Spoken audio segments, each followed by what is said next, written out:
ভাবে দেশটাকে গড়ার কথা ছিল, সেইভাবে আমরা করতে পারি নাই। এর জন্য আমি চাই আগামী 12 তারিখে সকল ভোটারগণ হাত পাকা প্রতীকে ভোট দিয়ে বাংলাদেশের অসমাপ্ত কাজগুলিকে ইনশাআল্লাহ পূর্ণ করার ইনশাআল্লাহ প্রত্যয় গ্রহণ করবে এবং আল্লাহর জমিন আল্লাহর হুকুমত কায়েম করে প্রত্যেকটা মানুষের অধিকারকে ফিরিয়ে দেওয়ার জন্য আমি সমস্ত ভোটারদেরকে আহ্বান রাখবো। যদি কোরআন ও সুন্নাহর আইন বাস্তবায়ন করতে পারি, তাহলে সাম্য, মানবিক মর্যাদা, সামাজিক ন্যায় বিচার প্রতিষ্ঠিত হবে, প্রত্যেকটা মানুষ অধিকার পাবে। শুধু তাই নয়, আমি শুধু মানুষই বলবো না, ইসলাম হুকুমত হয় তাহলে মানুষের সাথে সাথে প্রত্যেকটা মাখলুকাত ইনশাআল্লাহ তারা নিরাপত্তা পাবে। এর জন্য আসুন আগামী নির্বাচন যেন সুস্থ হয়, এর জন্য প্রশাসক যারা প্রশাসনে আছেন আমি তাদেরকে অনুরোধ করব, দীর্ঘদিনের আশা এবং আকাঙ্ক্ষা নির্বাচন হতে যাচ্ছে, কোনো অবস্থায় যেন প্রশাসন কোনো দিকে ঝুঁকে না যায়। আমরা এই দিনে লক্ষ্য করতেছি প্রশাসনের যে ঢিলাঢালা অবস্থা, তাতে এক সুষ্ঠু নিরপেক্ষ গ্রহণযোগ্য নির্বাচন দিতে পারবে কি না জনগণ সন্দেহ করছে। এর জন্য আমি বলবো কোনো অবস্থাতেই যেন কোনো দিকে ঝুঁকে না যায় এবং দখলদারি, জোর, কালো টাকার ব্যবহার যেন কোনো অবস্থাতেই নির্বাচনের না হয়।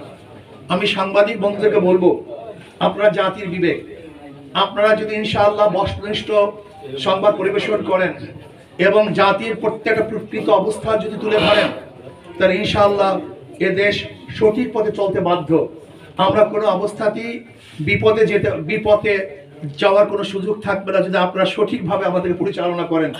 কিন্তু আপনারা যদি ন্যায়, নিষ্ঠা এবং বস্তুনিষ্ঠ সংবাদ পরিবেশন না করেন, তাহলে জাতি গুমরাহির দিকে যাবে, অন্ধকারের দিকে যাবে, সেই জাতিকে কেউ আসলে অন্ধকার থেকে বাঁচাতে পারবে না। এর জন্য আসুন আগামী জাতীয় নির্বাচন, গুরুত্বপূর্ণ নির্বাচন, পুরানো বন্দোবস্তের পরিবর্তন করে নতুন এক বন্দোবস্ত প্রণয়ন করার নির্বাচন। এর জন্য আমি আহ্বান করবো, আসুন আমরা সবাই সেই নির্বাচনকে সঠিক, সুন্দর, নিরপেক্ষ, গ্রহণযোগ্য এক নির্বাচন উপহার দেওয়ার জন্য যা কিছু প্রয়োজন সব কিছু যেন আমরা করি এবং যেখান থেকে যতটুকু পারি সেই সাহায্যে আমরা অগ্রসর হই। এই বলেই আমি আমার সংক্ষিপ্ত বক্তব্য শেষ করছি। এখন কার কোনো প্রশ্ন থাকলে করতে পারেন।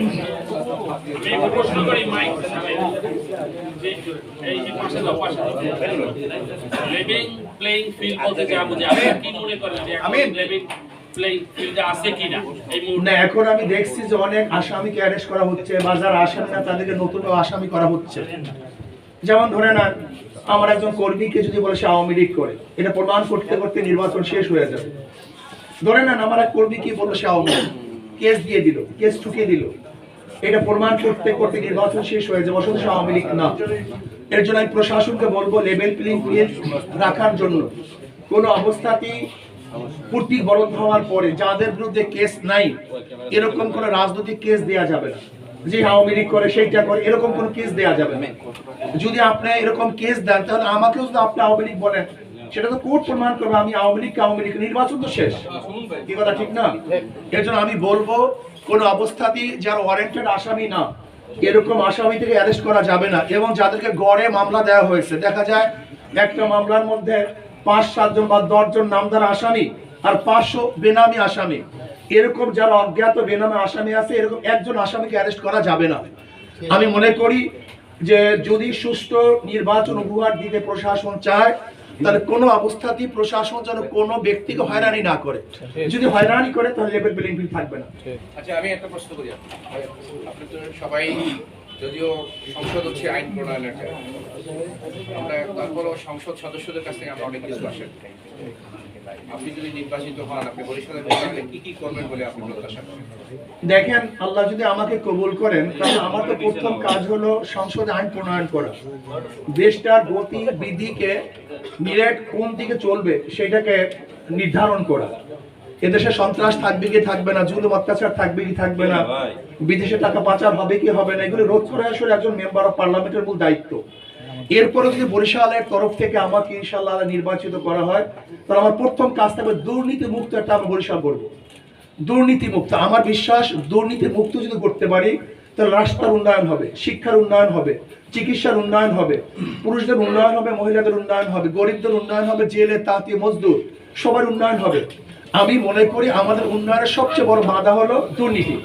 এরপর আসুন, আমরা নদী কবলিত এলাকা, এখানে পানি বদ্ধ হয়ে যায়, পানি বদ্ধতা থেকে কিভাবে নিরসন করা যায় সেই আমরা চেষ্টা করব। আজকে দেখা যায় ছাত্ররা পড়াশোনা টেবিল বাদ দিয়ে তারা নেশাগ্রস্ত হয়ে গেছে। যদি আল্লাহ আমাকে কবুল করে তারা টেবিল কিভাবে বসতে পারে সেই ব্যবস্থা আমি গ্রহণ করব। আজকে দেখা যায় আমাদের যুবকরা নেশাগ্রস্ত হচ্ছে, তাদেরকে নেশা মুক্ত কিভাবে সমাজ গড়া যায় সেই ব্যবস্থা আমি করব। শিক্ষার উন্নয়ন করব, চিকিৎসার উন্নয়ন করব। আজকে এশিয়ার মধ্যে আমাদের মেডিকেল সবচেয়ে বড়, সেটিকে আরো উন্নয়ন করার আমি চেষ্টা করব। রাস্তাঘাট যেখানে যেখানে অবকাঠামো যে উন্নয়নের প্রয়োজন আছে এমন কোনো সেক্টর নাই, শুধু আমি না, আমি সবাই পরামর্শ ভিত্তিতে আমি একটা পরামর্শশালা করব, যারা সাংবাদিক থাকবে, বুদ্ধিজীবীরা থাকবে, শিক্ষিত ব্যক্তিরা থাকবে, বিগত দিনে যারা এমপি, মিনিস্টার, সচিব, ডিসি আমাদের বরিশাল অঞ্চলের আছে, এরকম বিশাল এক জনগোষ্ঠী নিয়ে আমরা একটা কমিটি গঠন করব দেশের উন্নয়নের জন্য। সবাই সাংবাদিক থাকবে, সেখানে সমস্ত ব্যক্তিদের পরামর্শের ভিত্তিতে বরিশালের কি কি প্রয়োজন সব কিছু চিহ্নিত করে ইনশাআল্লাহ উন্নয়ন করার চেষ্টা করব। আমার একটা প্রশ্ন আছে, আমি একটা প্রশ্ন করি। গতকালকে জামায়াতের শীর্ষ নেতা আপনাকে সম্মান জানিয়ে নির্বাচন মাঠ থেকে সরে গেছে। জোটগতভাবে আপনাদের এখন কোনো অবস্থানের পরিবর্তন হয়েছে কিনা? আপনারা এখন সেই যে 11 দলীয় নির্বাচনী জোট করেছেন সেদিকে আবার যাবেন কিনা, মানে জোটগত অবস্থানটা পরিষ্কার হতে চাচ্ছে, একটা প্রশ্ন। দ্বিতীয় প্রশ্ন হচ্ছে যে আওয়ামী লীগের তো ভোটাররা আছে বা সমর্থকরা আছে, সেই ভোটাররা কাকে ভোট দেবে বলে মনে করেন? দুইটা প্রশ্ন। এক নাম্বার হলো যে আমরা বিগত দিনে জামাতের যিনি আমির তার সম্মানার্থে তার সিটের মধ্যে আমরা নমিনেশন পেপার সাবমিট করিনি হাত পাকার পক্ষ থেকে। তিনি আমাদেরকে সম্মান করে তাদের প্রার্থীকে এখান থেকে তুলে দিয়েছেন, এর জন্য তাকে ধন্যবাদ, আমরা শুকরিয়া জ্ঞাপন করছি। আমি কালকে জনাব অ্যাডভোকেট হেলাল সাহেবকেও আমি মোবাইলে ধন্যবাদ জ্ঞাপন করছি এবং অন্যান্যদের ধন্যবাদ জ্ঞাপন করেছি। না, বর্তমানে ইসলামী আন্দোলন বাংলাদেশ নতুনভাবে অন্য কোনো জোটে যাওয়ার এখন পর্যন্ত আর কোনো সুযোগ নেই। আর দ্বিতীয় কথা হলো আওয়ামী লীগের ভোটাররা কাকে সুযোগ তৈরি হয় তাহলে কি করবে? অবশ্যই শরিয়া ভিত্তিক, কোরআন ও সুন্নাহ ভিত্তিক যদি আইন প্রণয়ন তারা করে এবং সুযোগ হয় তাহলে আবার হবে। কোরআন ও সুন্নাহর ভিত্তিতে যদি আইন প্রণয়ন, আমাদের তো মূল এক বাক্সের মূল থিমটা ছিল ইসলামের পক্ষে একটা বাক্স। যখনই তারা বলেছেন যে আমরা কোরআন ও সুন্নাহর ভিত্তিতে, শরিয়ার ভিত্তিতে আইন প্রণয়ন করব না, আমাদের একজন ভদ্র মহিলা, খ্রিস্টান ভদ্র মহিলার প্রশ্নের জবাবে তিনি বলেছেন, তখন তো আমাদের এক বাক্স আর থাকে না। কারণ আমাদের এক বাক্স নীতিটা ছিল ইসলামের পক্ষে একটা বাক্স, এর জন্য এখন ইসলামের পক্ষে হাত পাকার বাক্স আছে। দ্বিতীয় আপনার প্রশ্ন হলো এই যে আওয়ামী লীগের ভোটাররা কাদেরকে ভোট দেবে, এই প্রশ্নের জবাব কিন্তু 5ই আগস্ট থেকে আমি দিয়ে আসছি। আমি বারবার বলেছি আওয়ামী লীগ যারা করে, আওয়ামী লীগ করার কারণে আপনার দেশের নাগরিকত্ব বাতিল করেন নাই, সরকার তো দেশের নাগরিকত্ব বাতিল করেনি, সে দলকে সে ব্যক্তি করছে, সরকার কি করছে, দল অবৈধ ঘোষণা করছে বা দল এখন কার্যক্রম বন্ধ করছে, নিষেধাজ্ঞা জারি করছে, কিন্তু তাদের তো নাগরিকত্ব বাতিল করেনি। যদি তারা দেশের নাগরিক থাকে তাহলে তার নাগরিকত্বের গ্যারান্টি দেওয়ার দায়িত্ব কার? সরকারের। যদি তার বিরুদ্ধে কেস না থাকে, মামলা না থাকে, তাহলে তার নাগরিকত্বের দায়িত্ব, তাকে নিরাপত্তার দায়িত্ব তো সরকারের। কাজে অবশ্যই যাদের বিরুদ্ধে কেস নাই, যারা অন্যায় করে না, অবিচার করে নাই, যদি সে নাগরিকত্ব বাতিল না হয় তাহলে আমি মনে করবো অবশ্যই তার নাগরিকতার গ্যারান্টি এবং তাকে সুযোগ সুবিধা দেওয়ার দায়িত্ব সরকারের। নাম্বার 1। নাম্বার 2, আওয়ামী লীগের ভোটাররা কাকে ভোট দিবে? যাদের মাধ্যমে তারা নিরাপত্তা পাবে, জান মাল ইজ্জত, ব্যবসা বাণিজ্য নিরাপত্তা পাবে, তাদেরকে ভোট দিবে।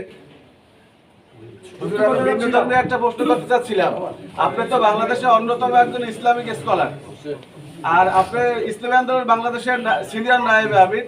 আপনি যদি বরিশাল 5 এবং 6 আসন থেকে নির্বাচিত হন, এমপি নির্বাচিত হন, সেক্ষেত্রে আপনি আসলে এই জনগণকে কতটা সময় দিতে পারবেন, যেহেতু আপনি সফরে থাকেন বেশিটা সময়? তখন তো আমার মূল কাজ হবে এইটাই। এখন যেরকম আমার মূল কাজ সফর, তখন তো মূল কাজ আমার এইটাই হবে। আপনি যদি নির্বাচিত হন তাহলে দেশের নারী এবং পিছিয়ে পড়া জনগোষ্ঠীর জন্য কি করবেন? আর গণমাধ্যমের সাথে আপনার একটা ভালো সম্পর্ক রয়েছে, গণমাধ্যমের দীর্ঘদিনের একটা দাবি রয়েছে সাংবাদিক সুরক্ষা, সেই সুরক্ষা আইনটিকে আপনাদের দল যদি ক্ষমতায় আসে তাহলে আপনারা বাস্তবায়ন করবেন কিনা? আর বরিশালে তো ইতিপূর্বে সদর 5-এ এবং বিএনপি প্রার্থী জয়লাভ করেছে, এই আসন আপনারা জয়লাভের ক্ষেত্রে কতটা প্রত্যাশা করেন? দেখেন, একটা হলো সুরক্ষা। আমরা শুধু সাংবাদিকদের নয়, বাংলাদেশের প্রত্যেকটা নাগরিককে সুরক্ষা ব্যবস্থা করব ইনশাআল্লাহ। প্রত্যেকটা নাগরিকের সুরক্ষা কিভাবে দিতে হয় সেই ব্যবস্থা আমরা করব। আমি কালকেও কর্মী সম্মেলনে বলেছি, তোমরা খাদেম হও, রাজনৈতিক কাজটাকে খেদমত মনে করো, এটা ভোগের বা ব্যবসার জায়গা মনে করবে না। এটা আমি কালকে আমাদের কর্মীদেরকে বলছি। এর জন্য আমরা মনে করি রাজনৈতিক খেদমত, এটা ব্যবসার জায়গা না। এতদিন ক্ষুধার্ত ছিলাম, এই বক্তব্যটাই হলো আমাদের ধ্বংসের মূল কারণ। এতদিন ক্ষুধার্ত ছিলাম, এই বক্তব্যটা হলো সমস্ত ক্যান্সার, এটা ধ্বংসের কারণ। কারণ রাজনৈতিক আমরা ক্ষুধা নিবারণ জায়গা মনে করি। আসলে রাজনৈতিক ক্ষুধা নিবারণের জায়গা নয়, বরং এটা খেদমতের জায়গা, সেবার জায়গা। আমি আমাদের নেতা কর্মীদেরকে সেবার জন্য তাকিদ করছি, প্রশিক্ষণ দিচ্ছি, তোমরা সেবা করবে, নাম্বার 1। নাম্বার 2, আপনারা জানেন ইসলাম নারীদেরকে সবচেয়ে বেশি সুরক্ষা দিয়েছে, নারীদের অধিকার বাস্তবায়ন সবচেয়ে বেশি করেছে। কিন্তু ব্রিটিশ এবং পাশ্চাত্যদের যে নিয়ম যে কানুন, তাতে আমাদের নারীদেরকে সুরক্ষা করতে পারে নাই, বরং আমার নারীরা সবচেয়ে বেশি ধর্ষিতা হচ্ছে, ইফতিজিনের শিকার হচ্ছে। আমার মা বোনরা সবচেয়ে বেশি আজকে বিবাহ বন্ধনে বিচ্ছেদ ঘটাচ্ছে। আজকে আমাদের সমস্ত মা বোনরা অধিকাংশ মা বোনরা এসিডে দগ্ধ হচ্ছে। আজকে দেখা যায় আমার ওই তিন্নি ফিন্নি সহ বহুত মা বোনেরা জেলের মধ্যে ধুকে মরছে। ইসলাম এমন সুরক্ষা গ্রহণ করবে, আমার একটা মা বোনের ইজ্জত হানি হবে বলে আমি মনে করি না। এবং আমার প্রত্যেকটা মা বোনের অধিকার, তাদের শিক্ষা, চিকিৎসা, তাদের বাসস্থান, অনেকে মনে করে, যেমন একজনে বলেছে যদি আমরা ক্ষমতায় যাই তাহলে 8 ঘন্টা থেকে 5 ঘন্টা কমিয়ে আমরা তাদেরকে বেতন বাড়িয়ে দেবো। আমাকে প্রশ্ন করছে আপনারা কি করবেন? আমি বললাম আমি 8 ঘন্টা 5 ঘন্টা দূরের কথা, আমি এমন ব্যবস্থা করবো যে কোনো নারীকে চাকরি না করতে হয়, যদি প্রয়োজন না হয়। আমি তাদের ঘরে টাকা পৌঁছাবো, আর যারা চাকরি করবে তো করবে, সেখানেও তাদেরকে কমতি করবো। কিন্তু আমি এমন ব্যবস্থা করবো যেন আমার মা বোনের একজন মা বোন না খেয়ে না থাকে, সবাই যেন ভরপুর খেতে পারে, ভরপুর পরিধান করতে পারে, সুখে স্বাচ্ছন্দ্যের জীবন যাপন করতে পারে, এরকম ব্যবস্থা করবে ইনশাআল্লাহ, যদি আল্লাহ কবুল করে। আমার একটি প্রশ্ন আছে। আমার প্রশ্নটা হচ্ছে যে এক বাক্স নীতিতে আপনারা ছিলেন এবং সমাবেশও করেছেন আপনারা, শেষ পর্যায়ে গিয়ে আমরা দেখলাম যে আসলে দলগুলো ভাগ হয়ে গেল। এইখানে কি জামাতের কোনো ব্যর্থতা রয়েছে যে কারণে আপনাদের সাথে সম্মিলিতভাবে এক বাক্স নীতিতে রইল না? দেখেন, আমি কার ব্যর্থতা এবং কি ব্যর্থ না এই বিষয় তো আমি আগে বলেছি যে আমাদের মূল দাবি ছিল ইসলামের পক্ষে একটা বাক্স, এটি হলো মূল। যখন ইসলামের পক্ষে বাক্স দেব, সেই ইসলামী আইন প্রণয়ন না করি, তাহলে জনগণকে ধোঁকা দেওয়া হবে না, বাস্তবতা। সংসদের নারীদের একটি কোঠার একটা রিপোর্ট চাই আছে, সংসদের নারীদের কোঠা, সেই নারীদের দেখেন বর্তমান যেইভাবে আপনারা আমাদেরকে বলতেছেন, আগে ইসলাম হুকুমত কায়েম করার পরে শরিয়া ভিত্তিতে যাহা কিছু আছে সব মহিলাদের অধিকার দেওয়া হবে ইসলামে। আপনারা যেহেতু জোটে নেই, আর জামাত ইসলাম আপনাদের সম্মানার্থে এই আসন থেকে প্রার্থী প্রত্যাহার করে নিয়েছে, আপনার নির্বাচন পরিচালনায় বা পরিচালনা কমিটিতে জামাত ইসলাম থাকবে কিনা এবং প্রকাশ্যে আপনার সাথে কাজ করবে কিনা এই বিষয়টা একটু পরিষ্কার করবেন। আপনি না, তারা তো বলছে, আপনি জামাতের ভোট ব্যাংকের বিষয়ে কতটা প্রত্যাশী এই আসন? না, তারা তো নিজেরা বলেছে আমার সাথে কাজ করবে, এটা তারা সাংবাদিক সম্মেলনে নিজে স্পষ্ট করে দিয়েছেন যে তারা কাজ করবে। আমি তো আগেই বললাম, তারা তো বলছে কাজ করবে।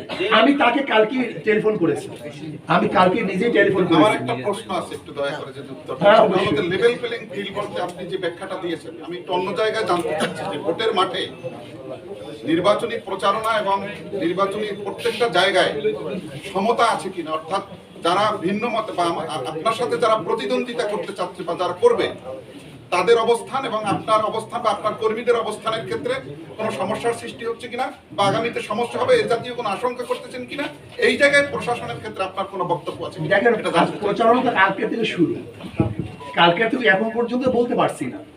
আমি বলতে পারবো যখন প্রচারণা শুরু হবে তখন সমতা আছে কি নাই, তখন ব্যাপারটা স্পষ্ট হবে, এখন স্পষ্ট হচ্ছে না। কাকে প্রতিদ্বন্দ্বী ভাবছেন? আমাদের তো সরোবর ভাই সরোয়ার ভাইকে আপনারা সবাই চিনেন, জানেন। সে বারবার এখানে এমপি ছিলেন, হুইপ ছিলেন, আমাদের এখানে মেয়র ছিলেন, তাকেও চিনেন।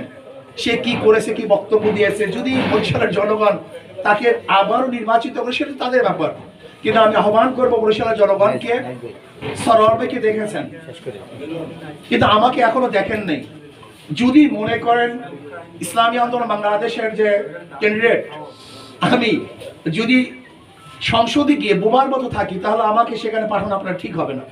কারণ সংসদে একজন বোবা পাঠিয়ে লাভ নেই। হ্যাঁ এবং না পক্ষে শুধু হাত তোলার পার্টি পাঠিয়ে সেখানে আমার মনে হয় লাভ নেই। যদি মনে করেন আমিও সেখানে বোবার মতো থাকবো, তাহলে আমাকে পাঠানো ঠিক হবে না। আর যদি মনে করেন না আমি বোবা থাকবো না, বরং দেশের পক্ষে, মানবতার পক্ষে, এই দেশের জনগণের পক্ষে আমি বাঘের মতো হুঙ্কার দেব, আমি স্পষ্ট কথা বলতে পারবো, তাহলে আমি বলবো বরিশালের জনগণ একটা বারের জন্য আমাকে পরীক্ষা করুন। ইনশাআল্লাহ ফেল করবেন না, পাস করবেন ইনশাআল্লাহ। আল্লাহ আমাদের সবাইকে কবুল করুন।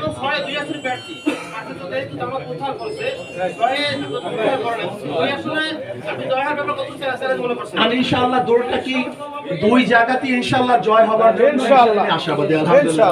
কি আপনারা আছেন আলহামদুলিল্লাহ আমার সাথে? হুজুর, সবাইকে কবুল করুন। আমার একটা প্রশ্ন আছে, আপনি 2023 সালে সিটি কর্পোরেশন নির্বাচনে অংশ নিয়েছিলেন। সেই সময় আপনার যে হলফনামা ছিল